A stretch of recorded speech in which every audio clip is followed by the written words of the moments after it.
knock this thing off. Okay. Turn the floor. There you go. There we go. right. Hello, ladies and gentlemen. What's up, y'all? Brian J's Nerd Talk. We're live. I'm live with my friend Nerd Steve. Talk.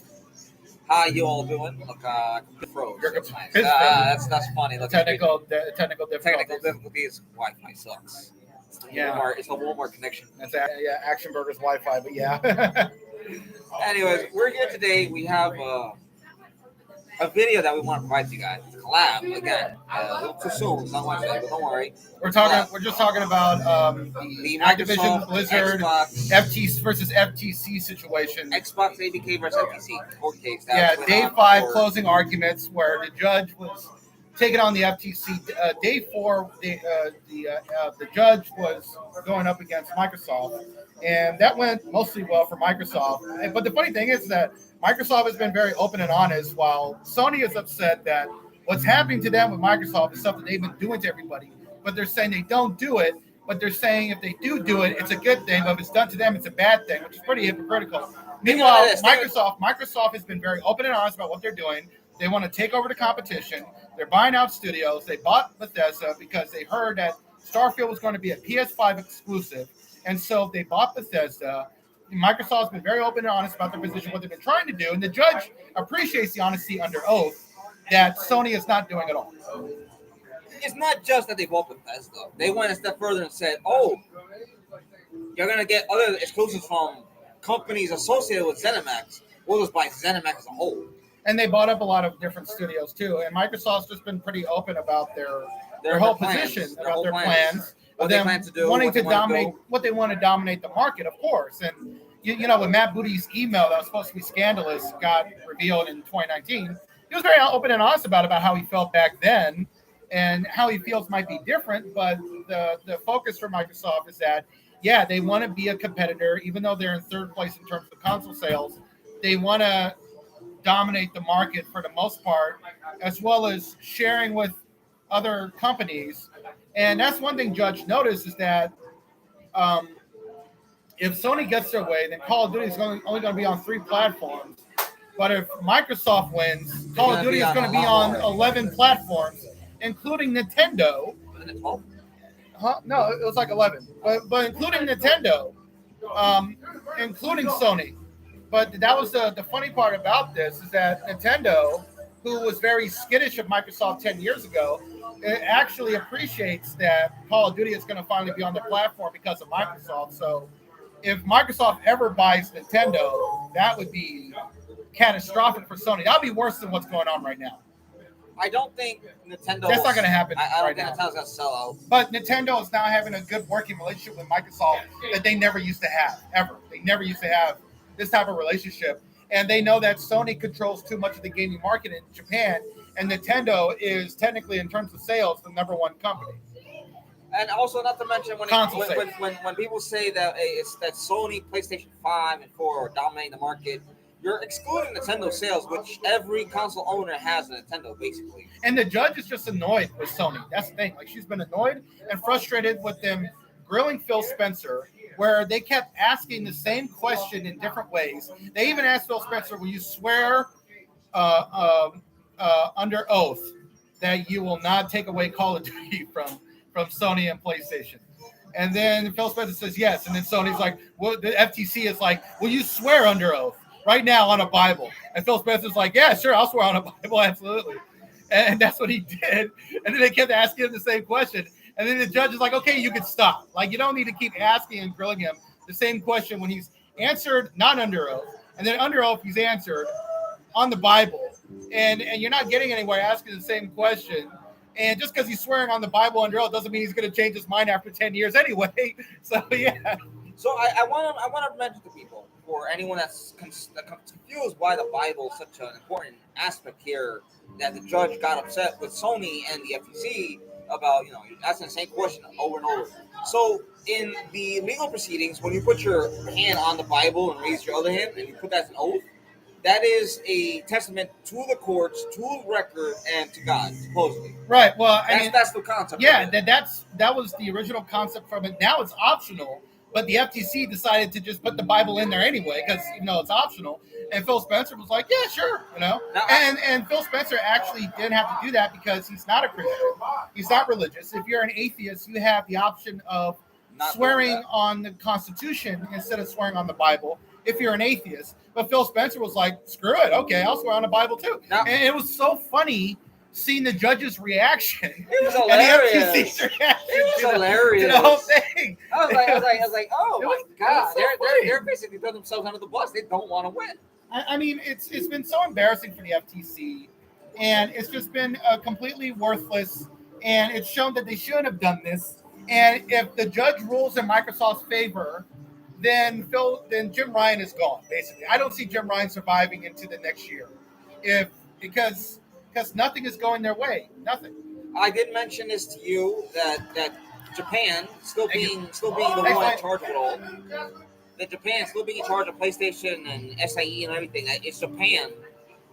This is going to create a very negative image for, shall we say, Japanese executives who do not want this kind of stuff going on regarding their business. They also FTC also and Sony also accidentally leaked their private information, stuff that was supposed to be redacted, and they actually accidentally unredacted it.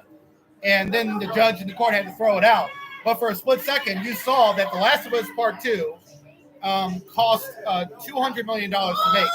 And Horizon Forbidden West cost $200 million to make. Now, in terms of sales, they made all that money back. But it was like they revealed information they shouldn't have revealed by accident. So that's not a good look. No, but that's the Western thing. Japan doesn't care, but still. Japan has their own practices. Japan has their own practices, their own concept of how they do things. Well, they got their own games and stuff. Business. They've allowed Sony America to basically take over because they want to really dominate the Western market in terms of sales. But that type of private information, nobody wanted that to come out. And so this whole thing has been a clusterfuck from Sony. And Jim Ryan has just embarrassed himself completely. And and also there was an article, if I could find it, from GamesRadar.com, and developers across the industry have reacted to The Last of Us Part 2's $220 million budget. The devs are basically breaking down what that means and saying that with these budgets going so high, crunch and people being overworked and treated like shit is just, it's going to get worse with the budgets getting so high. Everybody being so focused on having the best fidelity and optimization and graphics ever instead of just doing basic stuff to give a better work environment for developers. And Naughty Dog's crunch culture is terrible. They've gotten better than what they were, but it's still not great. All right, 2%. That's more than enough. Okay, that's enough. Yeah, and I love Neil Druckmann. He's a great director. He's a great writer. He's a genius, but he's not change anything about the working and business practices of Naughty Dog because the reason why he hasn't changed anything is because he worked through it and he survived and he's had a phenomenal career, but not everybody is created equal. Not everybody is like that, Not everybody can work 18 hours a day, Monday through Saturday and Sunday for 7 to 8 weeks to get a game out on time. The fact, just because he can do it doesn't mean that others can do it. He probably doesn't have a life. That's the reason why he can do it. That's the crazy thing. He's married. He's got kids, but he's not there. He's barely home. He's a deadbeat dad, man. Yeah, you gotta send him over to Sony. I mean, he's all about the job, and there's nothing wrong with that per se. There's nothing about being a workaholic and being about the job, but not everybody is like that. Not everybody can do the same thing as a workaholic can repeatedly from start to finish every single day, for 7 weeks, for 8 weeks, for a whole year. It's not just for one game. It's not for 2 games. It's not for 3 games. Yeah. It's for a consecutive number of times. So when it comes to the idea that anybody can do the same thing, yes, if you're able to dedicate yourself, mind, time, and your health to that cause, you are able to become a workaholic. You are able to forget about everyone else around you and just work and make your entire life be work, which, by the way, is a thing that needs to be addressed. However, that can only be addressed by government itself, really. Government has no intentions of addressing that. And you got to address people individually. You got to meet people not a lot of people can work 90 hours a week. Some people can, but most people can't. It's not just individually. So when it comes to the work ethics of people being able to work more than, say, 60 hours, 70 hours, 80 hours. By 90 hours, it's a lot. You're putting a lot of stress on one's mind and body and their health. So the idea that the company will better this and change it and reduce it from 90 to maybe 50 or maybe 60 or 70, I think it's a little bit ludicrous and too hopeful in the sense that it's a false ideal. Well, it's working out for Rockstar Games right now because after Jason Schreier, who's a game journalist and a real game journalist, he's not a guy who claims to be a game journalist, but is biased towards certain studios to get to review copies earlier than everybody else. Jason Schreier is a real game journalist, and he reported on Rockstar's gaming crunch and mentality, and it was disastrous across the board leading up to Red Dead Redemption 2. And yeah, the game came out. It was a great game, got great reviews, won Game of the Year awards, but people lost their families, they lost their health, the people got ulcers, got PTSD, among other things. And it was just horrific. It was horrible. But Jason Schreier's report in 2018 forced Rockstar Games to change their entire game culture. And now everybody at Rockstar Games who works on Grand Theft Auto 6, they're all working 8 hours a day, Monday through Friday. And, it's been a better work environment. It's also taken a long time for GTA 6 to come out because of that. But they've made so much money off of GTA 5. They now have the money and... No, you don't. Bring it over here. Let's bring it over here. Okay. Because it's going to get cold, it's going to fall off and everything. Yeah. No, it wasn't going to fall off. Oh, whatever. But the game culture has improved at Rockstar Games, and yeah, it's been a lot better, and they're taking their time, and they got the money and the resources to take their time now because GTA 5 is the most successful singular product of all time. Yeah, not to mention that Rockstar has... They sold 170 million copies, and the game has made over $10 billion in terms of revenue. Well, regarding the copies, you also have to include that the GTA Online, the GTA Plus, the GTA Online Plus membership, yeah, whatever the freaking and called. GTA Online brings in billions of dollars a month to Rockstar. Yes, and it's not just because people are playing; it's because people are buying the expansions, or whatever other additional monetizable item. And so it's also the no in-game excuse cash up, or if it's the in-game real life variant of currency that you use real money to buy, which is the game money. So like the $199.99, which gives you $10 million, I believe, in GTA. Yeah, and it's also providing them with income. Now it's not just $99.99. They have the $49.99, the $29.99, the $9.99. I'm sure there's like a $59.99. I don't know all of them off the top of my head. However, they have that, and then on top of that, with GTA Online Plus, which is about $15 or $10 subscription a month, it provides you with in-game money, 500,000, with some kind of discounts and exclusive offers or abilities to access certain things. It allows them to monetize that a little bit more. Now, it's also no excuse too, because Rockstar is lucky because financially they're in a position where they can do that. But game developers and people in tech got to unionize. If you have a union, the hours could be better, and you get good medical insurance across the board, regardless if you're working for a certain studio or not. Because that's the thing. A lot of CEOs want to make billions and hundreds of millions of dollars, so they fire thousands of workers to retain that money. And those workers are out of a job, and they're going to lose their health insurance in a couple of months, and they need to find a job in 3 months. So, it's not easy. Yeah. When it comes to game design, game development, it's very cutthroat business. Very cutthroat business. I think the only people who are really able to excel in such a business are either dedicated people who enjoy video games or people who play video games and know what is needed in that game.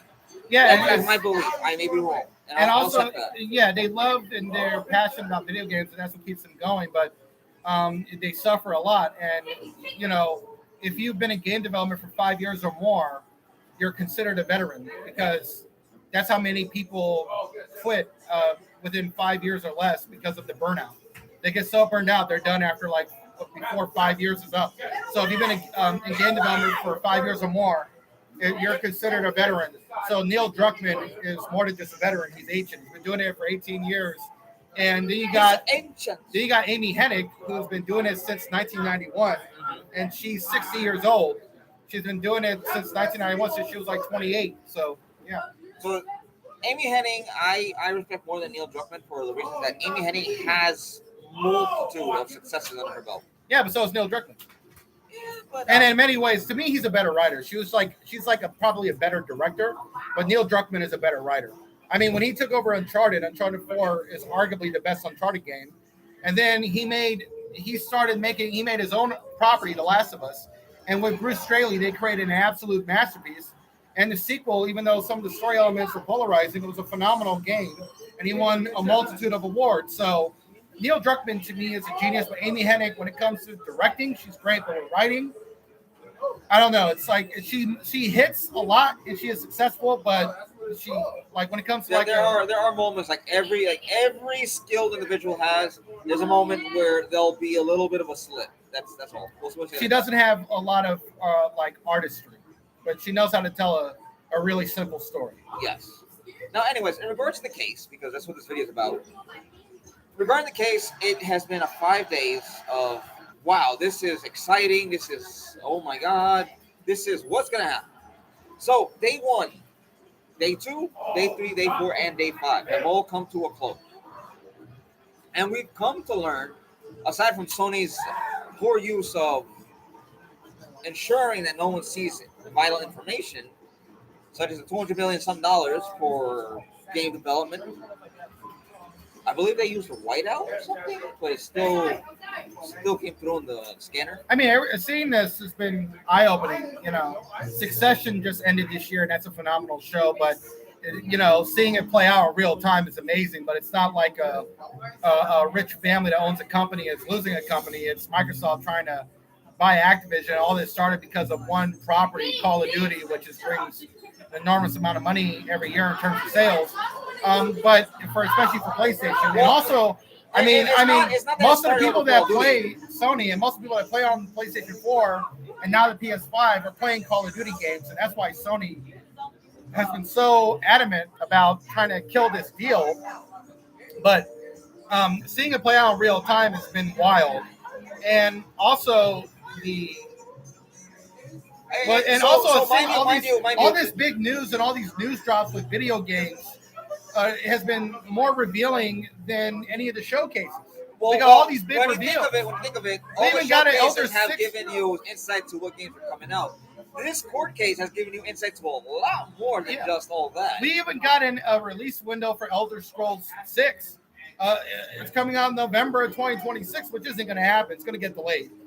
Because Todd Howard is working on Starfield, and that's a success. And in spite of it being a success or not, Microsoft wants them to do 2 DLCs. So you got the first DLC in 2024, and you got the other DLC in 2025. So most of the team isn't going to be shifting over to Elder Scrolls 6 until after 2023. So Elder Scrolls 6 isn't going to come out until 2027 or 2028 at the most. Yeah. But 2029 is the latest. But still, we got a release window, of all things. It's crazy. So when it also from that, you have to understand that court case was quite exciting because you had the judge get quite irritated. I thought we were going to get a Bloodborne announcement or something. That was going to be crazy. That would have been exciting. Because at one point I thought an email was going to get leaked, and then Jim Ryan, or whoever works for Jim Ryan, had to admit, yes, Bloodborne is coming to PC, and it's coming to Game Pass on PC. And then Bloodborne fans were like, we finally got news. And it had to be in trial. That's perhaps we need to do this more often with all these companies. That would have been hilarious. I can't even imagine. That probably needs to be done a lot more with all these gaming companies. Is staying up the trial. Right. What's going on? Right. I'm suing you. Yeah. You're just a single person. What are you gonna do? I want to know about this game release. That'll be funny. All these lawsuits that keep popping up. Mind you, this is the same judge who dismissed the gamers lawsuit because that lawsuit really had no ground whatsoever, other than we don't like Microsoft, so we don't think it should go through. That's not a strong argument whether it comes to any legal proceeding whatsoever. I'm not a legal expert. I'm not an analyst. I am not somebody who is in the works of becoming a legal individual to provide you with that information. I would advise you to seek out the correct legal counsel and guidance on that matter. However, having served in court, jury duty and such, there are things that are required, and that gamer lawsuit was just not going to work out. So with it being dismissed was a good thing. Yeah, Because yeah. instead of wasting the judge's time further, it was just, this is kind of a nonsensical thing. It's like telling somebody, you stole my Pop Tart, my Pop Tarts in the bag. It's kind of that type of argument. I mean, when is the ruling going to happen? The judge's ruling. Well, within this week, so maybe Wednesday the latest. No, that's incorrect. I do not want to say this week. The judge said that it will not take months or weeks long. You'll be getting it shortly, I believe what they said. So the consensus agreement is believe within the week, maybe within 2 weeks at most. However, I'm not able to say that definitively, and I will not state that it is going to be coming out Tuesday or anything, or Wednesday, because it may take a little bit more time than that. There's a lot of documents that were submitted after all. Now, anyways, when it comes to I've been following Tom Warren. Florian Mueller. Tom Warren's been keeping up with it on Twitter. I'm going to ask when will the judge make her ruling. Hopefully he answers me. Not right away. Should look over at Florian Mueller's account. No, I know. I'm following Tom Warren. Tom Warren's been following it. I don't know what day, but sometime in the next week or two, she's supposed to make her ruling. I mean, the merger is supposed to go through July 18th. So that's in 2 weeks. Basically 2 weeks. That's gonna be a Tuesday. Yeah, that'll be a Tuesday. Yeah. And regardless of how it goes, I'm in the misguided belief that it's in Microsoft's favor because the FTC couldn't compel anything. They couldn't prove anything. Well, they proved that Microsoft wants to dominate the field, but Microsoft was very honest about that. And Sony has been doing worse than Microsoft and other companies than what Microsoft wants to do. The fact that, and also the judge was pointing out, this Call of Duty is going to be on more platforms now. So your argument that this is bad for consumers is objectively not true. This is just not great for Sony. So, and that was what she was pressing the FTC on. It's like, you're not here to defend consumers, you're here to defend Sony. Mind you, that's why you're doing all this. The FTC mentioned you don't care about consumers. If you did, Sony wouldn't be doing the things that it's accusing Microsoft of doing, which is really it's hypocritical. That's what the judge was pointing out, and that's why she got sick of them after like 5 days. Understand this: the FTC mentioned Sony. She was sick of them on the third day. She was sick of them on the second day, much less the fifth. The FTC mentioned Sony by name, were spoken more times, way more times than the word or the use of the word consumers came up. Consumers came up, what, 7, 9 times? Sony was around 20, 50 something. I will not say that as a definitive answer. I would advise you to go look into that. I've been looking for it. I'm not able to find it, unfortunately. Google is not your best friend when it comes to finding specific information. They reroute you to journalistic news, which is anything but news. What do you find? I'm trying to figure out when she's gonna. Oh, it's within 2 weeks. Yeah, within 2 weeks, but I want to know what day it is. You're not gonna know. There's no way to know ahead of time what the judge is gonna do. Anyways, this case has been the most entertaining thing. I know a lot of people are sick and tired of it. I am too, to be honest, because all the videos that come up on YouTube, the people that I watch, that I follow, who are either for Xbox or for Sony, for Steam, mention it so many times, it's annoying. I'm not sure where a lot of PlayStation fans are getting their information from, where they believe that the FTC won against Microsoft. That is anything but accurate. If anything, the FTC was humiliated. Yeah, Sony, I mean, and their best argument was also Microsoft keeping Sony from making Starfield only a PS5 exclusive. And that's why Microsoft bought ZeniMax and Bethesda to make Starfield Xbox exclusive. But the thing is, Sony was going to make it a PS5 exclusive. So even though what they did confirms the FTC and Sony and the government's fears on certain things, at the same time, it's hypocritical because Sony was going to do the exact same thing. So when Really, people's fear is that because Yes. Microsoft is going to be a $3 trillion company, that they have the financial backing and also the financial stable incentives. incentive, but also enough money to where it's not a big deal if they don't get this deal, right? Because they got so much money that's really not a loss. The only thing they got to pay is a $3 billion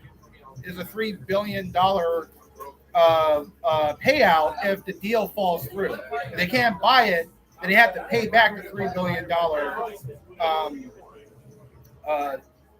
buyout money, which is nothing to Microsoft. And Microsoft could buy another company for $70 billion. The problem, Right. the problem I have with that is Because that so if that's they, the thing, if they like, try to them- buy another $70 billion company, you're gonna have the FTC go. Because that's the thing. "Oh." Sony can never buy Activision Blizzard. They don't have the financial backing or the enterprise value to do that. Not to mention, PlayStation is in debt, $10 trillion. Yeah, or they maybe a don't little bit right. less They now. don't have to they can't afford. They could buy smaller companies for $4 or $5 billion. Like they could buy CD Projekt Red. CD Projekt Red they could buy for $5 or $6, Well, I $4 or don't. $5 billion. I'm not sure CD Projekt Red wants to sell out. To be No, they honest. don't want to sell to anybody. And they're going to sell. They're going to go to Microsoft because they like Xbox and they like Phil Spencer. Mhm. They don't really like Sony anymore. Nope. They didn't like Sony 10 years ago, and they still don't. But but CDPR could get bought out by Sony. Sony can't buy Activision. They can't buy EA. So that's the funny thing. That would be funny. That'd be Because that's funny the thing. Because Microsoft, and that's why they're so annoyed, because Microsoft has so much money that it's like a power-hungry dictator taking everything. But they've been open and honest about what they want to do, and Sony has done worse, even though they have a smaller enterprise value. Now it's funny because if anyone buys EA, it's most likely Microsoft. If anyone's buying Sony, it's Microsoft. Yeah, Microsoft could buy Sony 4 times over. 10 No, times. 10 times over. 10 times over, yeah. Mind you, They could buy Disney too. They could buy Google. They could buy Stadia. Google also wants to do another Stadia. So that's the other thing when the court case was that Microsoft, Like Microsoft Xbox is- wasn't offering Amazon or Yeah. Google a contract. so that's the other objection that's not going to hold water in 6 months, because now Google wants to get back into the cloud gaming circus. So the circus is what it is. So the CMA that objected to Microsoft based on cloud gaming, that's going to be for nothing in about a year when Google announces another cloud gaming console. Mind you, Google has the financial backing to do it. They just don't want to. No, they just don't know what they're doing, and if they don't, if the problem with Google and Stadia, no, with Google in general, is they're not successful at something, they give up immediately. If something is not going well, they just shut it down. Yeah, Google has a good search engine. That we'll be honest about that. You can find almost a lot of stuff, almost anything. The problem is Google when it comes to products. And Jim Ryan also They contradicted themselves in his email too, where he said We'll be fine. that we'll be fine without Call of Duty. Yep. And then Phil Spencer says, well, Call of Duty will be on PlayStation for many years to come, and that's in the next 10 years. So the judge is like, well, this is all pointless. So understand this. It was basically a waste of time for the judge. It's a complete waste of time for the court. It's a complete waste of time. No, it's a complete waste of taxpayer money, really. The FTC decided to say, we're going to waste every citizen's single penny dollar, whatever. And also was pointed out that 62% of PlayStation players don't even play Call of Duty. Even though a good 6 million of them do, 62% of PlayStation players don't even play Call of Duty. So that was the other problem with the FTC. Most PlayStation players do not play Call of Duty. Not to mention the 20%, they couldn't even explain where they drew that from. In reality, it was a 5.5% shift if anyone from PlayStation were to go for Xbox. That's not a bad thing at all. That's actually a pretty good thing. And even if it were 20%, it would just mean that PlayStation needs to do better and up their game. However, that's not to disrespect PlayStation. It just means that they would need to put more service, more to entice players to buy their service. Yeah, but I also think what's getting worse about all this is that the whole conversation is anti-consumer, right? Microsoft cares about their income and their shareholders and making trillions of dollars. Sony cares about making billions. All this is anti-consumer. And what is getting lost in this whole conversation is that these companies should not be getting bigger, but they're getting bigger and they're controlling everything. And so for smaller studios to even survive, they have to work for these studios. And it's this. I mean, capitalism in the free market is just gone. It's just really, I mean, I'm looking at It's these last corporatism. corporatism now. It's what it is. It's like, as much as I love Cyberpunk 2077, the whole fear of corporation is so, it's out of date because it's very 1980s. Corporation has taken everything over. It runs our lives, from what we look at on our phones, from our watches, from the foods we eat, the computers we use, To what we speak, to the television we read, watch, to movies we watch, to entertainment, to entertainment, luxury, commodities, everything. what we wear, what the clothes we buy. It's the corporations won. That fear of the 80s is cyberpunk. It's come true. It's come true. It's all happening. And now we got AI that's gonna Remove a take lot more away people. jobs from artists, actors, writers, novelists, everybody. Everybody is gonna be out of a job in 20 years. So UBI most likely will become a thing. But that's a conversation for another time. And AI is already getting better. That's the thing. Like, it's starting off rough, but it's adapting. It's evolving. It's just getting better, and it's getting better at a fast rate. Ladies and gentlemen, be warned. Terminator movies was a prophecy. Yeah. Skynet will rise. And it's just an AI algorithm. It's just a chat GPT. It's just, first it's taking away creatives, and then it's just going to take everything else. So, ladies and gentlemen, we're gonna end it there because we're Yeah. gonna do a video about AI, chatbot, ChatGPT, and all that other stuff. Yeah, but another we time. just want to talk about the Microsoft thing and everything that happened on day 5. I'm not sitting here wanting Microsoft to win, but when you make a shitty argument, you get what you deserve. I mean, it's like, I don't want Microsoft and tech companies to control everything, but at the same time, the FTC fumbled the bag. So if the judge rules in Microsoft's favor, then no shit. If she doesn't, then I'll be surprised. But it'll be because she has enough awareness to know that either side is fucking terrible. It's like either side is back and soup. No matter how you look at it, as much as we don't want Microsoft to own a lot of stuff, them owning it comes with a pro, but it's also a con. You have to decide which is which. The pros are, well, all of these IPs that were forgotten about for so long now have a chance to be touched again, be brought back to life. What Sony needs to do. The con would be that, all of this is going to belong to one specific company, that is Xbox, Microsoft Xbox. What Sony needs to do is get rid of Jim Ryan, because Jim Ryan, slowly but surely, especially in the last 12 months to 18 months, is that who's the CEO of Sony. If nobody knows, Jim Ryan is the CEO of Sony. But he is turning Sony into a microtransaction hell. And so every game, every studio that is an expert on single-player games are all moving to microtransactions and multiplayer games to get as much money out of you as possible for greedy microtransactions. And it's going to lead to a massive bankruptcy to these gaming studios, because people are going to stop buying it. They're going to stop buying the games. They're going to stop buying the microtransactions, because people are going to get burnt out. Because when you do a certain formula to death, people are going to get tired of it, and it's going to burn out. And what we're going to see in this decade is gaming going bankrupt like the 1980s. And gaming will survive, but a lot of these studios are going to be fucked. And so if Sony wants to avoid a catastrophic money loss, they got to get rid of Jim Ryan and do a very smart pivot away from this multiplayer stuff, with a few exceptions. Some studios could do it, but most of these studios that work under Sony need to make single-player games, and whoever is good at multiplayer, let them do the microtransactions, but not to the 10th degree. Because gaming is going to be fucked. Sony edition. And then we're not going to get a lot of games in the long run for like a couple of years. It's going to be like a year or two of a dry spell. It's just going to be crazy. The issue is that Microsoft does allow for microtransactions. However, their microtransactions are more so, you don't really need to get them, but they're just enticing.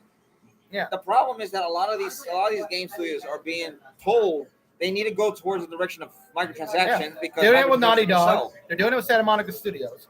Bungie is coming out with Marathon. I haven't seen Marathon since I was a kid. Marathon was their only success, but most people never played it in the 90s. They're bringing that back on PlayStation 5 and eventually PC. And that game is having all the multiplayer maps and all the microtransactions, everything that Destiny 2 fans who play PvP want, but they're not getting because Bungie is making Destiny 2 PvE with PvP being secondary. So they're just putting all the PvP stuff into Marathon. What are you going to, and it's like, And you know what? Let Bungie do that. But these other studios don't need to do that. No, but anyway, that's what we believe. That's what our thoughts. And that's what we're talking That's about. what we're talking That's about. what we're finishing That's off. what we're finishing on. That's our closing argument. That's the closing argument. And on top of it all, before we start parroting each other, one thing to keep an eye out One thing to keep an eye out is the fact. is One thing to keep an eye out is the fact that this is not over.